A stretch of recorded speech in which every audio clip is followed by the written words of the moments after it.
So this past season, we've probably seen one of the most infuriating glitches, and that's when you plant the diffuser, you lose the round. Can you imagine being 4-4 OT and then you get the bomb down in a 4v1 and you instantly lose the game because you plant it? Well, today we're going to go down memory lane and I'm going to go over the worst glitches in Rainbow Six Siege. Let me know down in the comments if I missed one, guys, and let's get into it. This glitch is one of the oldest glitches that I can remember. Back in around year 2, there was this glitch on Bank where you would run outside and throw a Velcam over this random fence. And what would happen is the Velcam would not see anything. It would be all pitch black. But when you scan, you can scan the attackers no matter where they are on the map or inside the map. So you would just get infinite pings. So if one of your teammates died, they could literally just sit there spamming the scan button. And it was insane for the attackers to even try to get inside the building or just attack in general.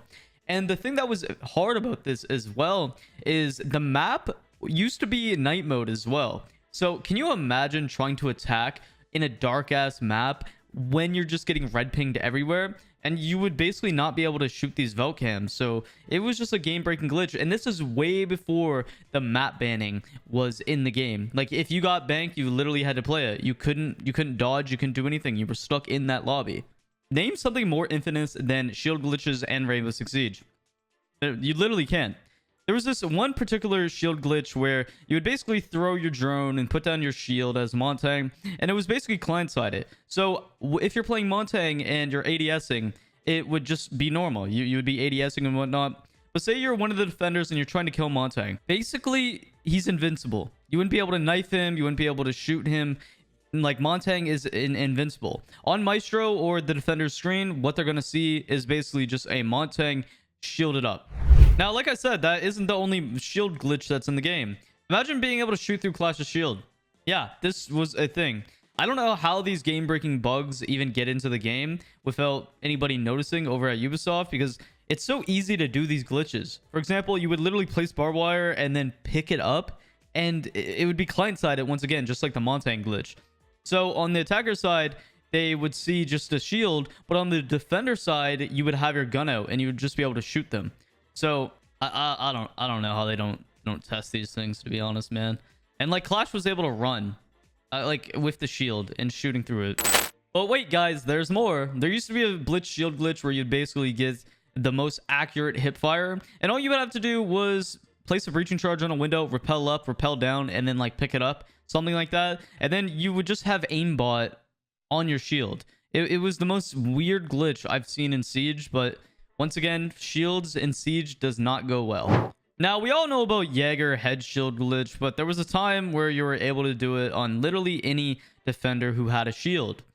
I don't know how things like this just get through, and it's once again the easiest glitch to do, where you would basically just place down a shield and then a piece of utility, and you just have it on your head. I don't know like how things like this go through, but it's very funny because it's infamous with Siege. So now finally we can stop talking about shield glitches, for the love of God.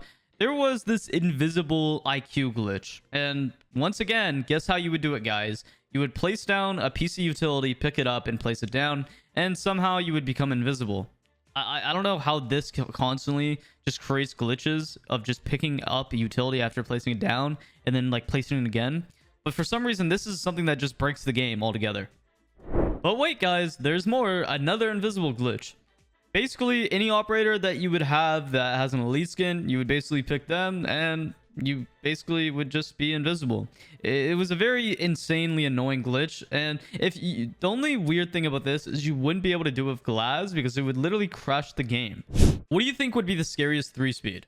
Now, just imagine that becoming an actual reality just because of one easy glitch. Back in the day, if you went Chichanka and you placed his turret down, you used to be able to spam get on and get off that, and whatever operator's doing that would basically become a 3-speed.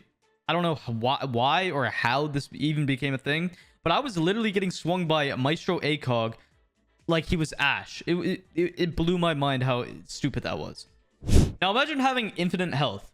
Well, it kind of was infinite health. Back in the day, you used to be able to go dock, and at the start of the prep phase, you would just basically swap in between all your weapons and your dock stem. And you get this weird dock animation that continuously goes and goes and goes. And for some reason, it broke the game's code to the point where you would get like 10 stems and more So you would basically just get unlimited healing. And this was super helpful because, you know, Siege is a health-based game. So you can see why this was so annoying. You guys know how a lot of old gen console players complain about 60 FPS compared to facing 120 FPS? That's a very valid, you know, reason to complain. Now just imagine having to play as an attacker on 1 FPS. This was the reality of the castle glitch. You would literally just spam place a castle barricade, cancel it, and you would literally get caveman FPS. Like, you would literally get up to 4, maybe 1 FPS, and attacking was impossible. Nobody in the game would be able to play, and you were basically screwed trying to attack. Surprisingly, this isn't the only FPS glitch. Back in the day on Bank, you used to be able to turn your vertical and horizontal sensitivity like all the way up, and you would spin in this one exact corner in Archives with like a C4 out, and it would destroy everybody's FPS. I don't know how people find these glitches, and I don't even know how these bugs even come to be, but holy shit, it broke the game. Now, what if your drones had wall hacks and you were basically able to scan unlimited? Well, back in the day, there was this glitch on Cafe. You would basically throw it in the cigar lounge in this weird, you know, speaker corner, and from there, you would just be able to maneuver it through the map. And trying to hold bakery in any other part of the map in Cafe was almost near impossible as a defender, because people would do the weirdest freaking spots with this glitch. This used to be very common back in the day. Like, people used to be able to go through the map at one point and even shoot through the map to kill you. It was very bad on Hereford base back in the day. I honestly doubt any of you guys would remember that if you did play. There was this one really bad game-breaking glitch where you were basically immune to any type of stuns, whether it was Candelas, Sophia stuns, flashbangs, etc. I don't know how or why. I don't know if Ubisoft was testing Warden's gadget before he came out to see, you know, how effective it was going to be. Can you imagine if Warden wasn't able to get stunned by Sophia's concussions if he had his glasses active? That would be insane. But yeah, this was a very, very bad and annoying glitch. This one's a little bit more recent, and it's the observation tool glitch. You'd place 10 in a row, and for some reason, it would break the game's, you know, hitbox, and you basically are immune to anybody shooting at you. I don't know why anybody would do this in the first place, but it is a weird glitch. Now, this one isn't that bad, but it is a recent glitch as well. You would basically be able to Maru through this laundry window, and you would also be able to castle barricade it, which is absolutely hilarious. I don't know how this even becomes a thing either, but it's kind of funny. Now, at the time of this recording, this canal hatch, which for some reason you can't reinforce it, is still in the game, and we just had a patch. So this is one of the most annoying glitches, just because it can actually make you lose a round because you can't reinforce the hatch. So I don't know why it takes Ubisoft so long to fix these bugs. But if you guys enjoyed the video, make sure that you guys like, sub, and comment, and let me know what the worst glitch is in Siege ever. Besides that, guys, have a good day.